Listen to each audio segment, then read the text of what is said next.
sudah memaparkan materi yang begitu panjang tentang Labuan, tentang sampah yang ada di Labuan Baja. Karena itu merupakan salah satu hal yang penting, karena destinasi-destinasi pariwisata itu harus, karena destinasi-destinasi pariwisata itu biasanya premium. Jadi saya melihat tadi sangat luar biasa sekali. Terima kasih atas materinya. Selanjutnya kita persilahkan untuk narasumber yang ketiga. Ada Ibu Akila Nurul, dengan hormat disilakan. Oke, saya juga izin berdiri, mungkin karena kami semua, saya sama Pak Alam jadi dosen, jadi kayaknya enggak dol kalau enggak berdiri. Ya, assalamualaikum warahmatullahi wabarakatuh. Oke, kita akan next ke materi ketiga. Jadi saya bahagia nih, sudah dijelaskan pariwisata oleh Pak Dinas, terus bagaimana gambaran wisata premium oleh Kak Alam, dan sekarang kita beranjak kemana? Ke Bandung dulu. Oke. Ya, pariwisata inklusi, potret aksesibilitas wisata Kota Bandung. Saya teringat kata salah satu yang saya temui, Pak Aden Ahmad. Beliau juga aktivis disabilitas di Bandung, di mana beliau selalu menggaungkan bahwa Bandung sebagai kota pionir inklusi di Indonesia. Jangan lupa kita di Makassar. Kalau di Bandung mungkin tepuk tangan. Oke. Ya, kenalkan, saya Akila Nurul Herani Latif, SE Empar. Saya kebetulan S2-nya di ITB, Magister Perencanaan Kepariwisataan, dan saat ini menjadi dosen pariwisata. Next. Oke, ini kita mau bahas profil dulu. Ini kayaknya penting untuk saya merefresh ulang bagaimana perjalanan S1 saya dengan teman-teman disabilitas. Jadi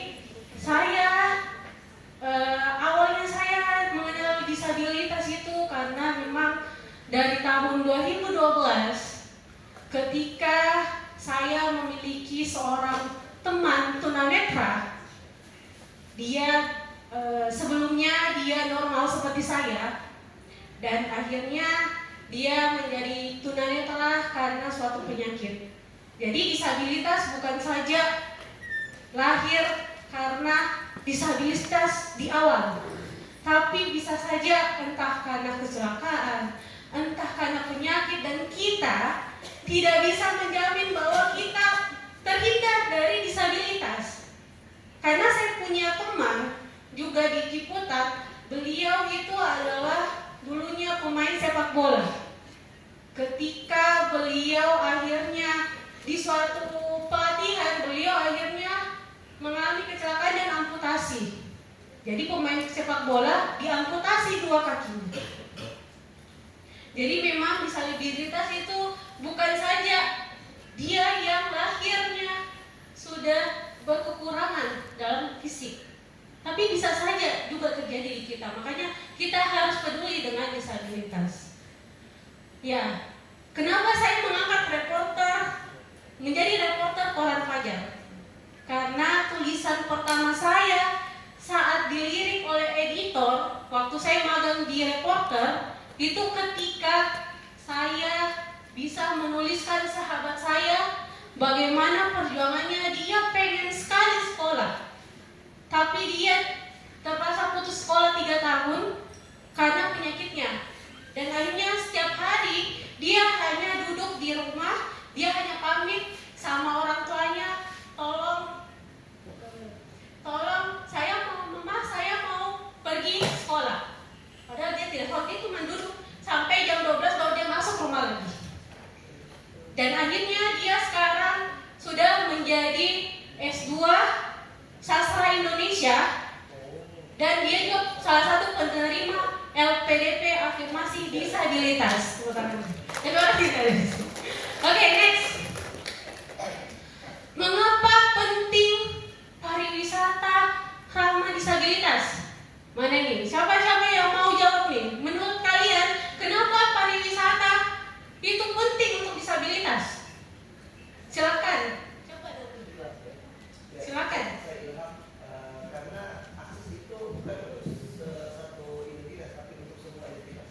Oke, betul.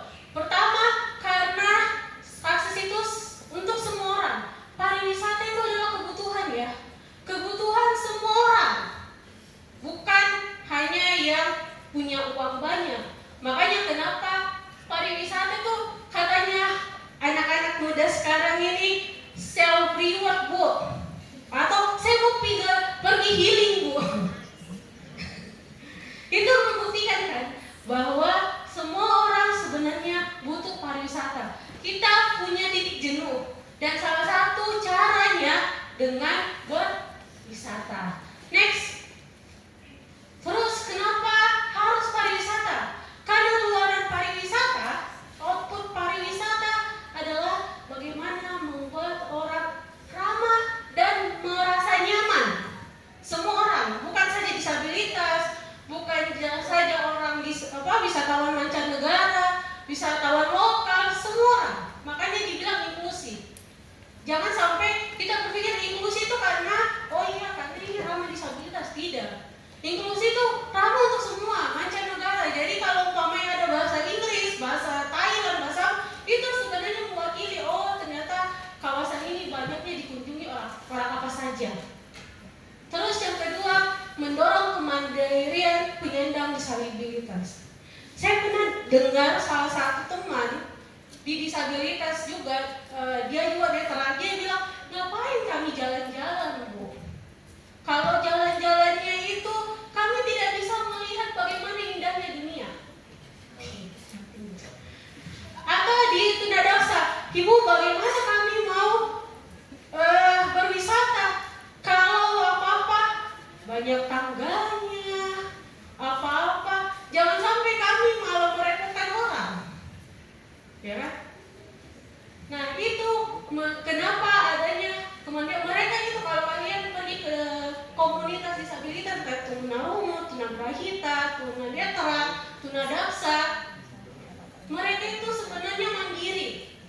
Bahkan S1 saya, kenapa saya mau disabilitas? Saya bergerak di disabilitas karena saya berpikir, saya waktu itu di saat saya merasa saya ambisius tapi gagal-gagal terus. Akhirnya teman saya ngajak, ayo kita ke komunitas saya. Akhirnya saya minder sendiri. Loh ini tunanetra tapi kayaknya dia melihat loh. Kayaknya dia bisa melakukan apa saja. Kayaknya dia bisa tertawa, kok saya tidak bisa tertawa ya? Terus salah satu orang yang saya kagumi juga, Bumi aja itu sampai sekarang ternyata HWDI Sulsel, himpunan wanita disabilitas Sulsel, dia selalu bilang sama saya, Kila, kenapa kami mau mengadvokasi? Karena seharusnya kami itu mendapatkan semangat itu dari kita yang mampu, kita yang secara fisik itu normal. Tapi ternyata apa? Waktu 2012 sampai sebelum terbitnya Undang-Undang Disabilitas 2016, mereka berjuang. Mereka bilang, kami tuh waktu dulu dianggap aib. Kami dianggap aib loh. Banyak akhirnya saya melihat ternyata kita terlalu tidak bersyukur kalau umpamanya kita baru gagal sedikit tidak mau merasa gagal dan tidak mau bangkit. Padahal mereka, waktu teman saya Risha di 2014 masuk ke Unhas, dosen-dosen bingung. Bahkan dosen-dosen awalnya mengira itu Risha nyontek, karena dia tidak bisa melihat, dia cuma mendengar apa katanya itu dosen soal-soalnya. Itu saya diskriminasi waktu itu ya. Tapi dia membuktikan, akhirnya dia bilang, oke Bu, saya memang tidak bisa terbatas oleh tulisan. Coba uji saya secara lisan saja, Bu.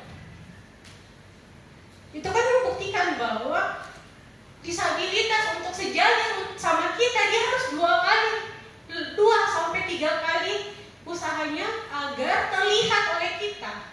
Dan alhamdulillah tahun 2013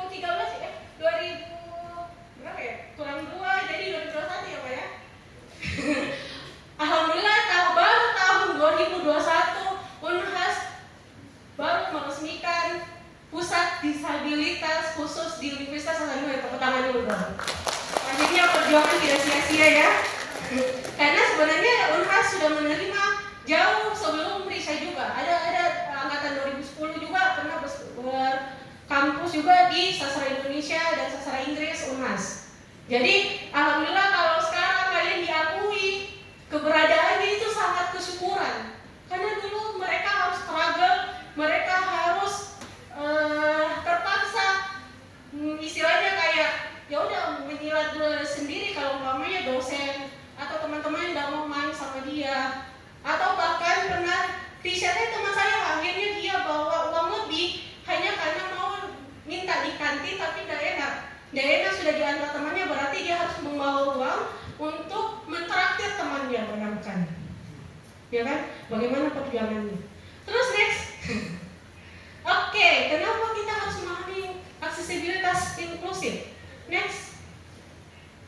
Pertama, aksesibilitas itu bukan saja jalanan. Alhamdulillah sudah jalanannya juga sudah lumayan baik, walaupun masih bertangga. Tapi setidaknya aksesibilitas itu adalah akses informasi untuk semuanya, termasuk bagaimana bahasa isyarat bisa ada di daya tarik wisata atau destinasi wisata, komunikasi dan pelayanan. Jangan sampai pengelola tiba-tiba ada orang tunarungu dia bingung sendiri, aduh bagaimana ini. Tapi sebenarnya alhamdulillah sekarang ada smartphone ya.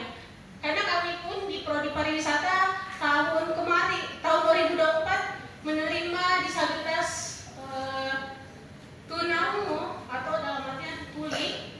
Dia itu ceritanya storynya kayak gini. Ibu, sebenarnya saya tahun 2023 sudah keterima di salah satu universitas negeri di Sulawesi Selatan. Tapi saya tadinya mendaftar lagi di Unhas karena bukan karena IPK saya kurang, Bu, tapi karena dosennya pun mengejek saya. Bayangkan. Dosennya, teman-temannya, sehingga dia tidak ada kenyamanan di sana. Dan alhamdulillah pas dia masuk ke Unhas di Prodi Pariwisata, dia merasa oh ternyata temannya bisa memahami saya. Walaupun adanya smartphone dan akhirnya teman-temannya pun melihat oh iya ada nih bahasa yang unik nih, kan namanya Gen Z kan kalau ada yang baru mau dipelajari ya. Jadi akhirnya mereka mentransfer ilmu juga. Jadi akhirnya saling belajar, bukan menjadi keterbatasan. Terus ini landasan hukum tentang penyandang disabilitas baru ada di 2016. Makanya kenapa waktu 2012 sampai 2014 saya terakhir itu sebelum saya akhirnya magang di Pelindo, saya masih aktif di disabilitas. Bahkan saya pengalaman paling tidak pernah saya lupakan adalah bagaimana mengajarkan tunanetra untuk rumus-rumus matematika. Apalagi kalau tunanetra yang betul-betul dari awalnya dia tidak bisa melihat. Jangan sampai kalau dibilang kalian lihat baca novel deh. Baca novel, imajinasinya, tokohnya bagaimana, terus tiba-tiba kalian nonton filmnya. Pasti akan ada ekspektasi yang wah, ada yang ekspektasi oh ternyata sosok gambar si A ini oh ini ya maksudnya. Padahal mungkin di imajinasi kita tuh udah cakep parah gitu. Atau ternyata makanya bundar aja, bola aja menjelaskan bola sama tunanetra itu pasti berbeda imajinasinya dengan apa yang dinyatakan.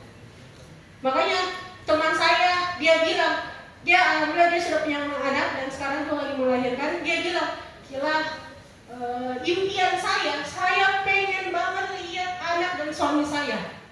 Bayangkan. Dan saya loh kok itu terus akhirnya saya sadar iya ya kita tidak bisa melihat. Dia hanya meraba oh ini matanya anaknya, ini hidungnya, ini wajahnya suaminya. Dia tidak tahu persis bagaimana rupanya. Itu kan menunjukkan bahwa bagaimana kita beruntungnya memiliki mata ya. Terus next, desainnya universal. Inklusif lagi-lagi, inklusif itu bukan saja disabilitas, tapi semua orang bisa. Luar negeri bisa, orang disabilitas bisa, kita bisa, lokal bisa. Itu namanya inklusi. Next, oke. Nah, kenapa saya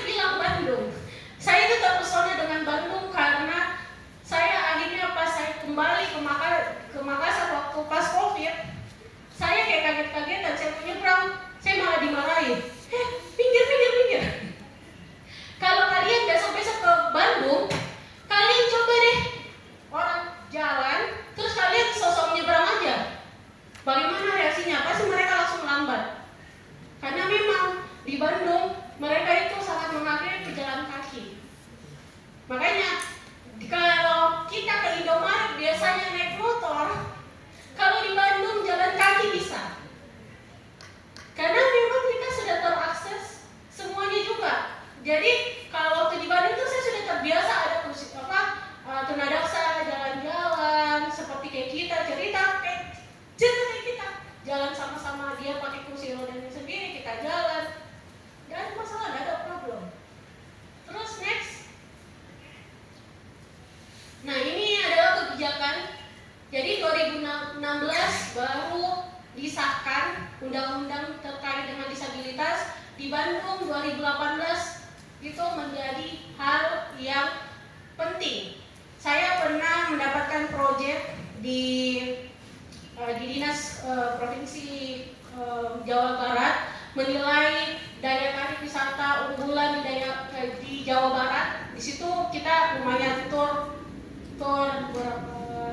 berapa kabupaten kota se-Jawa Barat, dan memang karena aturan Perwali itu menekankan pada aksesibilitas bangunan dan lingkungan, jadi kita pilih salah satu indikatornya adalah aksesibel untuk disabilitas. Dan memang kebanyakan itu di Kabupaten Bandung, kayak Lembang sama Kota Bandung. Kenapa? Karena itu lokasi wisata yang istilahnya high class, dan ketika high class ada standarisasinya, salah satunya aksesibel untuk disabilitas. Next.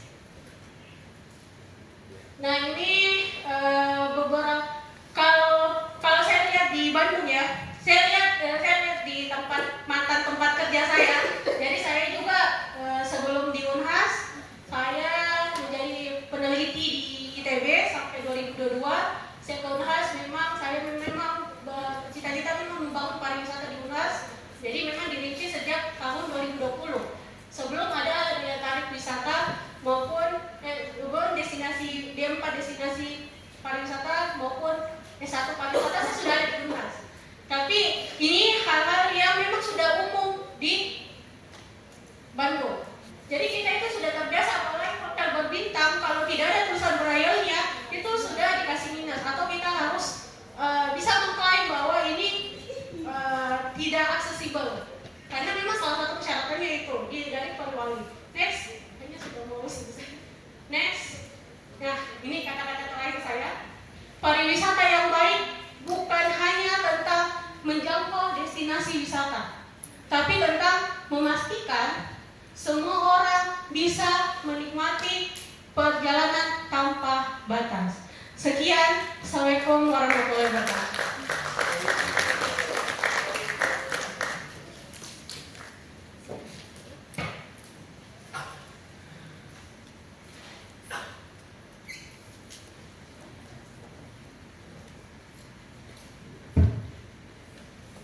Terima kasih untuk Ibu Akila yang telah memaparkan materi tentang bagaimana akses yang baik di destinasi.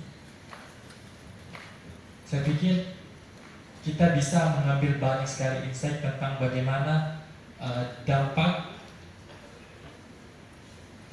untuk semua orang-orang itu bisa setara, bukannya memarginalitas. Terima kasih untuk Ibu. Selanjutnya kita serahkan kepada narasumber kita, narasumber yang keempat, ada Kak Emon. Terima kasih Fitra. Oke. Terima kasih Fitra sudah memberikan kesempatan untuk saya. Saya mau perkenalan dulu. Oke. Maaf. Halo semuanya, teman-teman semua.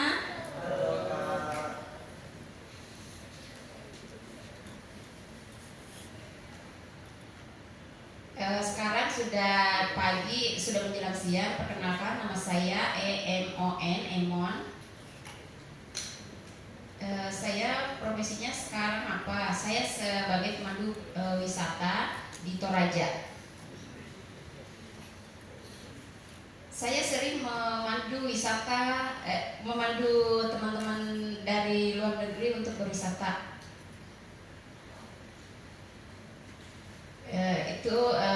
Tamunya itu adalah teman tuli dari luar negeri. Kemudian yang kedua, saya juga sebagai pengajar bahasa isyarat untuk teman-teman dengar. Saya lulusan D3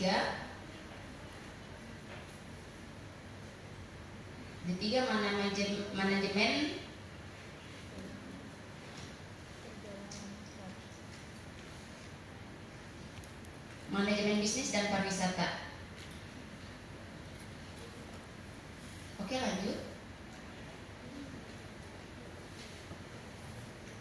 Saya akan memaparkan tentang aksesibilitas layanan wisata yang ramah disabilitas.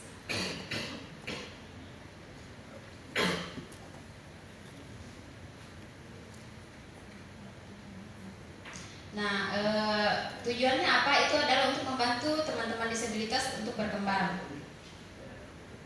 Lanjut.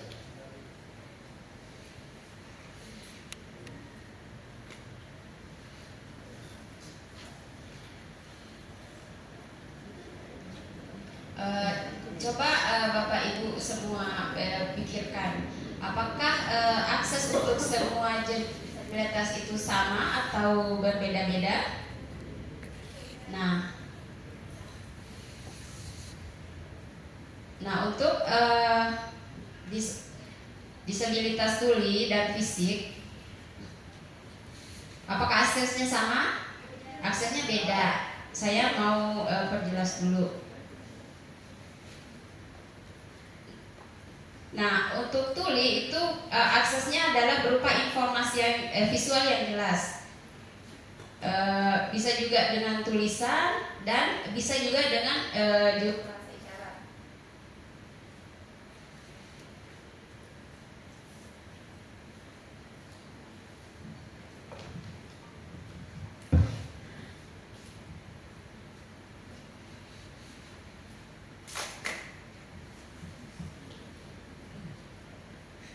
Maaf ya, saya ulang.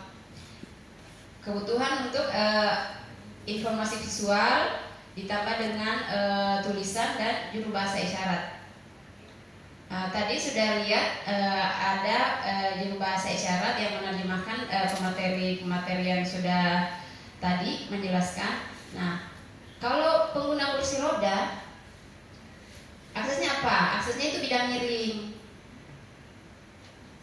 Contoh misalnya bisa lihat di sini yang ditunjuk Emon itu bidang miring untuk pengguna kursi roda. Akses untuk semua disabilitas itu beda-beda. Butuhnya apa, ragamnya apa, butuhnya apa. Misalnya kalau teman-teman netra itu butuhnya guiding block seperti yang di depan ini. Seperti itu. Lanjut.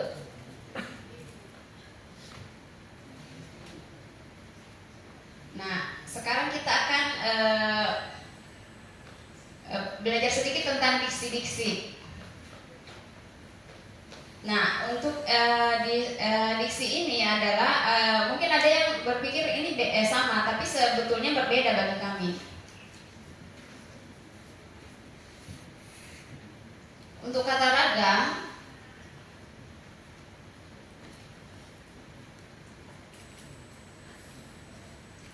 ragam, berbeda dengan jenis. Contoh misalnya,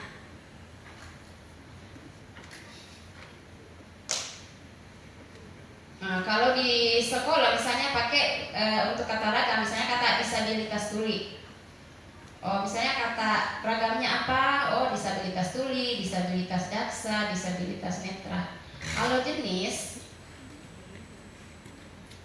Misalnya manusia, artinya apa? Oh, misalnya manusia artinya apa? Itu macam-macam. Nah, sekarang kita ke kata pelindungan. Pelindungan itu berlaku untuk semua. Itu terbuka untuk semua. Misalnya saya bisa melindungi diri sendiri. Tanpa bantuan orang lain saya juga bisa. Saya bisa berusaha sendiri. Nah, kalau untuk kata perlindungan artinya apa? Nah, orang-orang butuh bantuan orang lain untuk saling melindungi. Contoh misalnya saya melihat teman-teman netra tidak ada tongkatnya, saya bantu, saya tuntun untuk jalan. Misalnya saya tuli, misalnya tidak ada informasi visual yang terlihat, saya tidak tahu apa-apa. Misalnya saya tanya ke petugas, misalnya saya mau ke toilet, terus saya tanya, oh toilet di mana? Nah, petugasnya mempersilahkan, oh di sebelah sana, seperti itu. Kemudian untuk kata tuna dan disabilitas itu beda. Tuna itu artinya apa? Saya mau tanya ke para hadirin semuanya. Kak Ida menjawab tuna itu artinya ikan, Mega juga menjawab artinya ikan. Tuna artinya ikan, lucu banget. Yang lain ada yang mau jawab?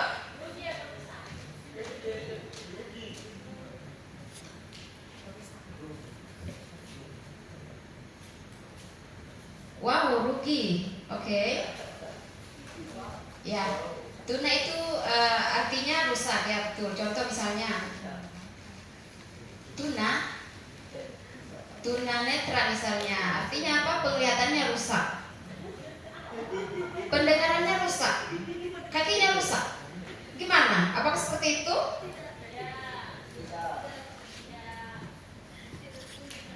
Yang bukan asli dari lahir misalnya, kondisinya asli dari lahir. Nah, misalnya kalau lahirnya sempurna, tapi misalnya karena kecelakaan, jadi kakinya jadi patah misalnya. Nah, itu orang seperti kata-kata itu orang-orang biasanya menggunakan kata tuna untuk kondisi-kondisi seperti itu. Kalau kata disabilitas, nah itu artinya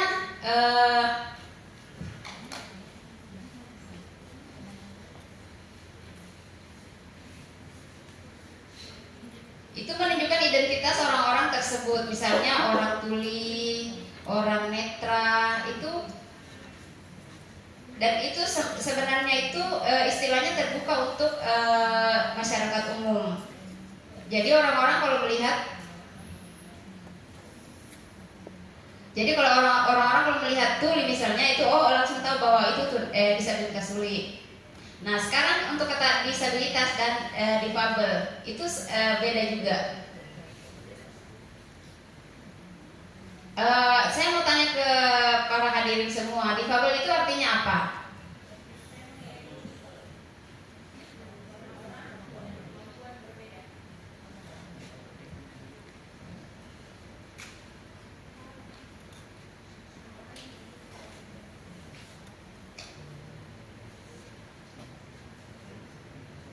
Lalu disabilitas artinya apa?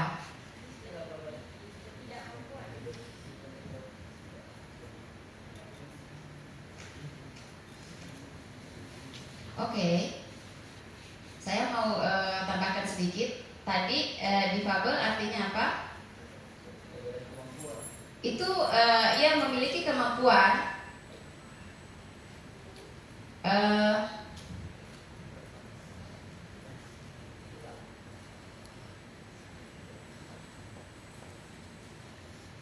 Nah, difabel itu artinya adalah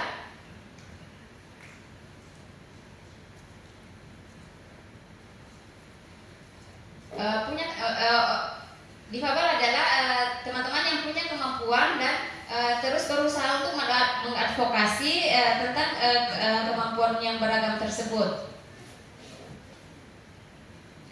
Nah, kalau disabilitas memang ada yang misalnya yang tidak bisa, tapi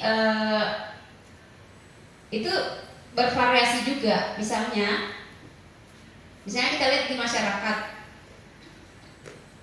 melihat disabilitas, orang-orang tahu bahwa itu disabilitas.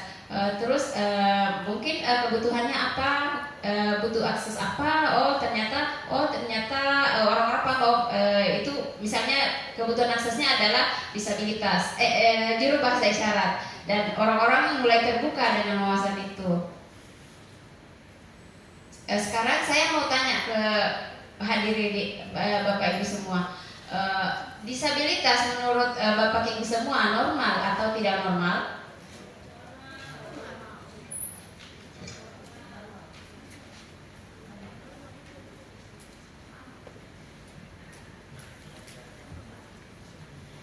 Oke, ya betul, normal.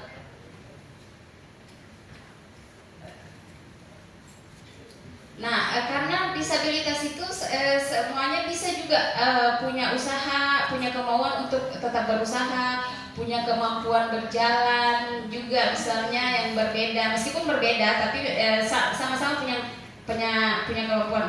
Saya mau kasih contoh yang tidak normal. Yang tidak normal itu contoh misalnya teman-teman netra itu sambil tidur sambil bisa terbang juga, itulah yang disebut tidak normal. Ya, seperti itulah mungkin gambaran tidak normal. Kalau misalnya kita mau berpikir bahwa teman-teman netra itu tidak normal, atau misalnya tuli tidak normal. Terus misalnya kalau tuli itu tidak normal itu seperti ini. Misalnya dia tidur lalu bermimpi, ternyata dia bisa ngomong dengan bahasa yang tinggi sekali. Nah, itu sebenarnya ketidaknormalan tuli. Nah, kalau tuli bisa berbahasa isyarat itu normal kok. Terus kalau misalnya teman-teman tuli mau malu karena pakai bahasa isyarat, tidak usah malu. Oke, kita lanjut.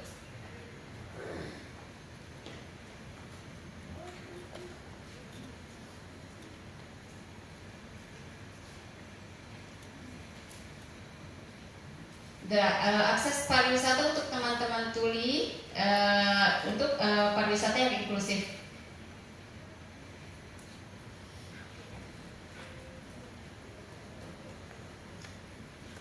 Nah, misalnya kalau misalnya wisatawannya tuli itu bisa pakai pemandu yang bisa menggunakan bahasa isyarat. Contoh misalnya saya bekerja sebagai pemandu wisata. Terus ada tamu teman tuli dari luar negeri.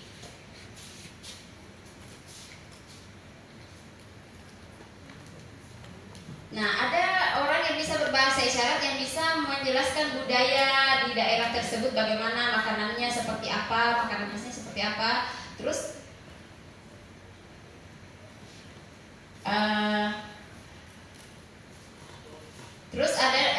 ada juga misalnya yang ada juga teman tuli yang misalnya bukan pemandu, tapi misalnya kalau ada tamu dia ajak tamu tulinya itu untuk datang dan ngobrol.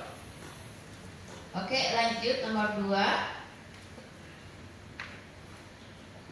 Yang penting sebenarnya adalah informasi visual, informasi yang ditampilkan visual. Misalnya saya mau ke toilet, saya ada lihat informasinya, ada simbol toilet di situ. Jadi saya paham. Ternyata kemana toiletnya di situ. Itu akses. Nah, kalau misalnya saya mau ke Pangkep dari Kota Makassar, saya naik motor. Ada informasi akses di situ. Kalau mau ke Maros lurus, kemana lurus. Selanjutnya seperti Misalnya kalau ada iklan, video iklan tentang pariwisata Toraja misalnya contohnya. Misalnya saya bikin vlog, terus pakai bahasa isyarat. Jadi teman tuli bisa menontonnya dengan nyaman. Nah, kalau misalnya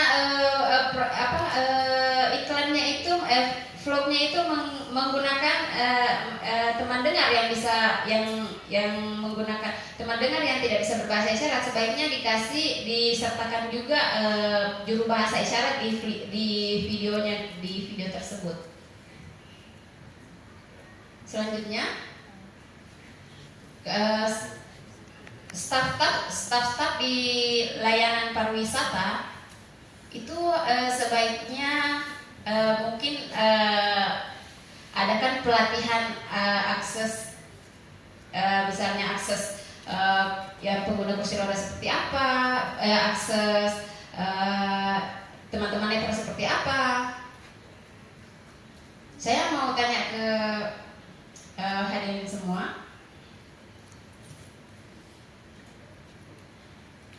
Kalau misalnya staf layanan pariwisata mau belajar, itu siapa yang ngajarin? Mega bilang teman-teman tuli. Yang lain ada nggak yang mau jawab?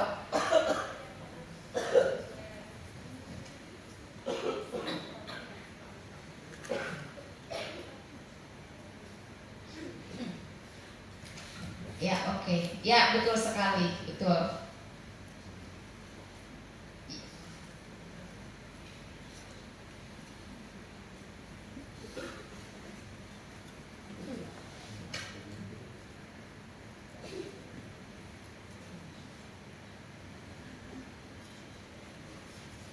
Nah, kalau misalnya mau belajar tentang informasi visual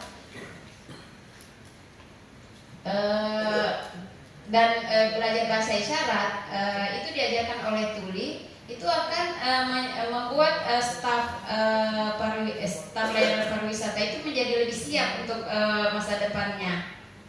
Lanjut. Oke.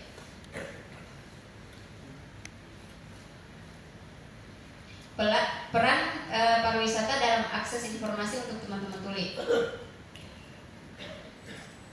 Investasi teknologi tentang informasi visual berupa video, teks dalam video atau misalnya dilengkapi dengan isyarat juga.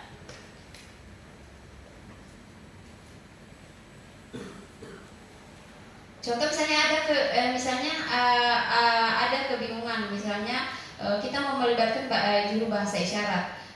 Apakah juru bahasa isyarat itu dibayar atau tidak, atau apakah ada kolaborasi lembaga dengan juru bahasa isyaratnya? Contoh misalnya ada beberapa, misalnya kita menggunakan juru bahasa isyarat berbayar, bisa juga dengan menggunakan juru bahasa isyarat yang sifatnya volunteer. Nah, kalau misalnya volunteer, atau misalnya ada juga misalnya petugas di situ yang sudah tahu bahasa isyarat.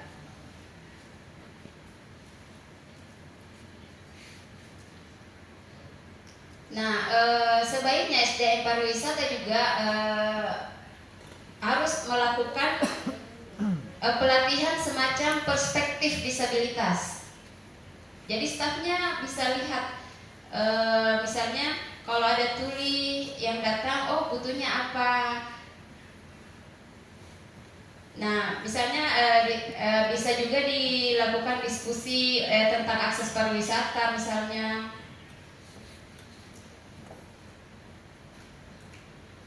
Karena misalnya ada disabilitas yang datang, staf di layanan pariwisata tersebut tidak bisa menolak kalau ada disabilitas yang datang. Saya tadi bilang misalnya ke staf pariwisata yang sebaiknya diajari oleh semua ragam disabilitas. Jadi staf-staf di pariwisata itu bisa melihat semua kemampuan dari ragam disabilitas itu.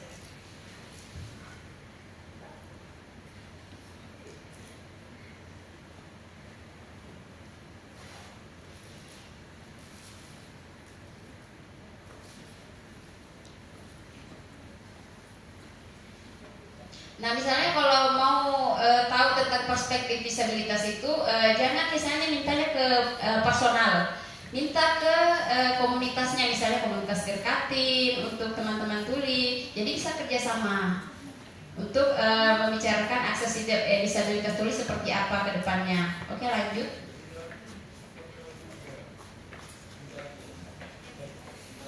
Nah, ini yang terakhir, disabilitas yang yang ramah disabilitas. Itu ada hotel, ada wisata, dan transportasi. Nah, untuk hotel, bagaimana misalnya cara komunikasinya kalau misalnya ada disabilitas yang mau disabilitas tuli mau pesan makanan atau minuman?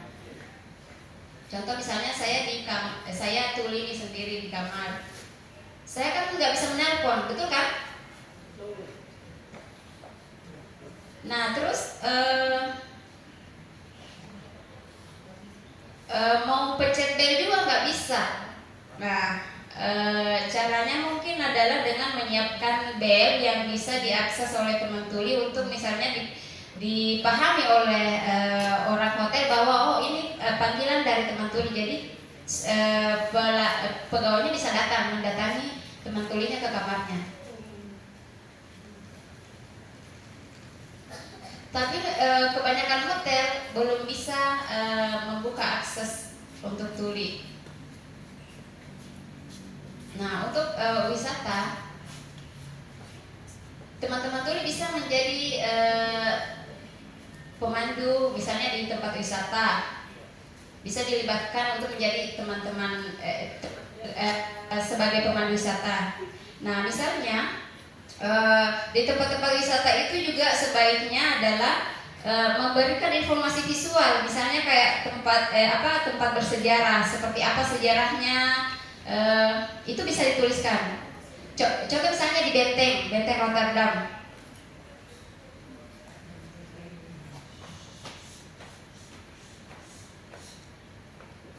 Nah, misalnya tentang sejarah pembuatan pisau. Kalau dulu kan awalnya kan orang-orang pakai batu dulu untuk. Nah, di situ ada fotonya, ada sejarahnya. Ya, jadi ada tulisan sejarahnya di situ. Jadi orang-orang bisa baca. Ya, jadi teman-teman tuli juga bisa ikutan menikmati informasinya. Nah, sekarang tentang transportasi. Nah, teman-teman tuli butuh informasi visual. Misalnya mau pergi kemana? Lanjut, slide-nya.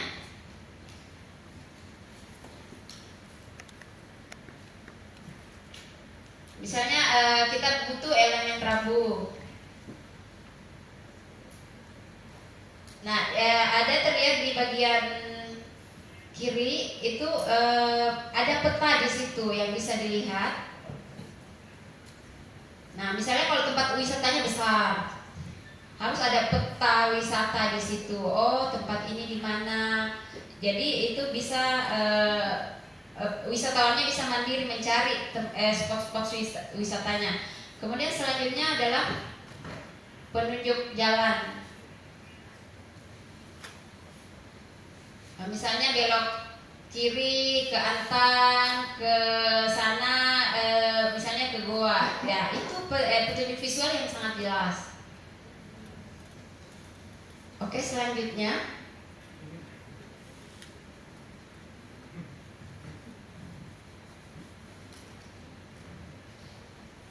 Misalnya ada petunjuk di depan lorong. Contoh misalnya mau parkiran sempit, terus saya misalnya saya seorang tuli dan dilarang parkir misalnya di situ. Nah, Ada papan penunjuk bahwa di lorong sekian meter ke dalam di situ ada tempat parkir. Nah, itu informasi jelas untuk teman-teman tuli. Kemudian yang terakhir ada papan informasi pakai logo misalnya, dan ada tulisan-tulisan visualnya, ada simbol-simbolnya juga, ada tulisan-tulisan yang bisa dilihat secara visual. Lanjut.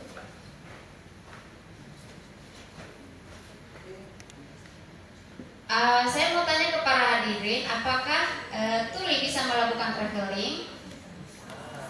Mega menjawab bisa. Oke, semua menjawab bisa ya. Oke, lanjut.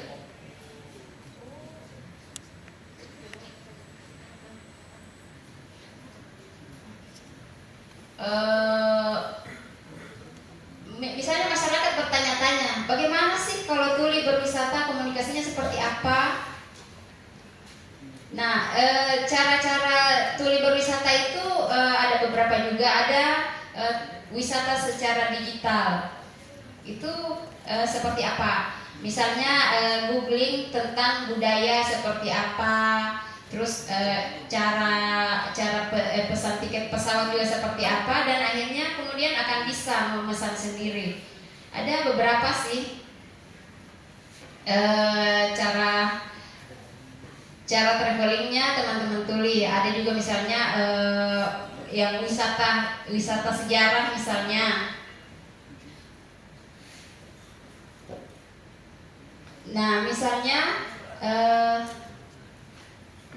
ada batu makam. Ini ada aku tunjukin fotonya yang itu.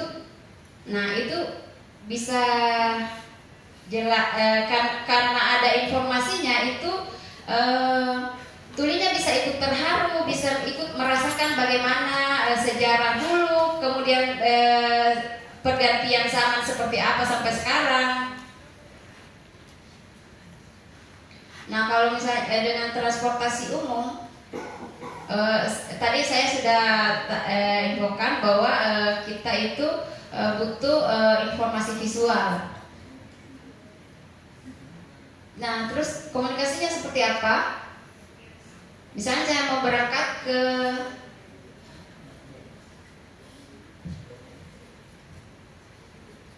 misalnya saya sudah mau boarding nih. Nah, bisa misalnya kalau mau check-in itu bisa pakai komunikasi pakai tulisan, misalnya ditanya siapa namanya.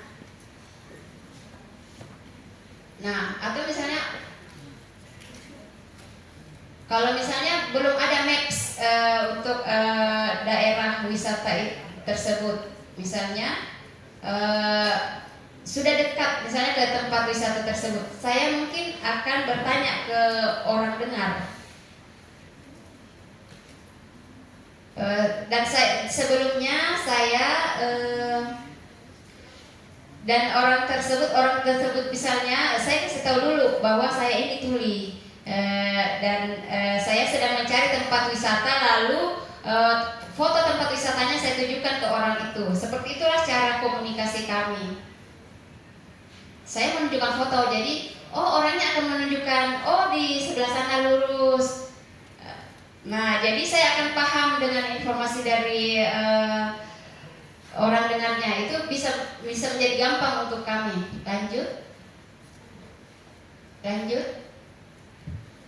Oke, terima kasih banyak.